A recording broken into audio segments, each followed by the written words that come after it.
и вдъхновение с наличните базови данни и артефакти да напишем и обнародваме изследването за кавалджиевия род, както и да съхраним паметта за селото, в което този род е живял.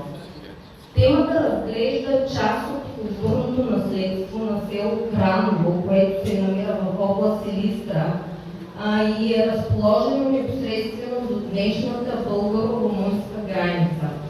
Чрез анализ на каменни паметници, символика и местни предания се проследява как материалната и духовната култура съхраняват паметта за миналото на Добруджа. Епиграфските паметници на Добруджа представляват ценен исторически източник. Освен надписи, върху тях се откриват и множество символи, които съчетават езически и християнски представи. Тези изображения вероятно са изпълнявали защитни и сакрални функции. Показателен е примерът с надгробие в началото на 20 век. В долната му част е изобразен кавал, държан от две ръце, което подсказва, че погребаният е бил местен кавалджия. В народната традиция музикантът е посредник между общността и сакралния свят. В горната част на паметника е изобразен слънчев диск с човешка фигура с разперени ръце.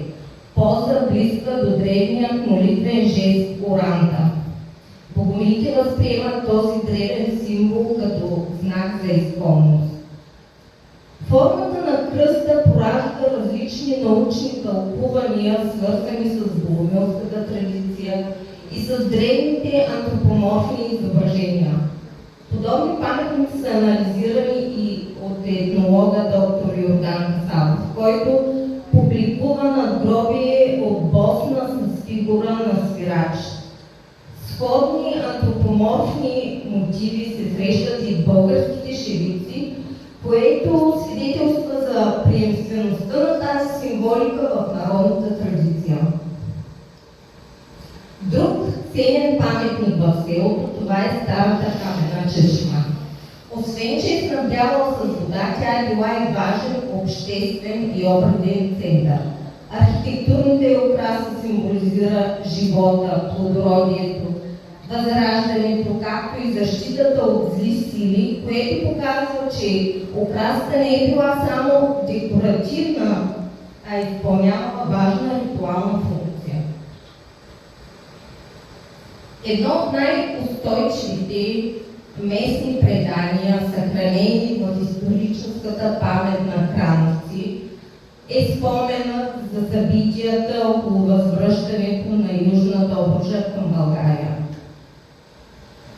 Според разказите при определянето на държавната граница, жителите на Краново се стремят да запазят селото в пределите на Южна Добруджа. Тогава местният кавалджия Иван останал в паметта на хората, като кавалджи Иванчо засвирва на кавала си своята протяжна мелодия.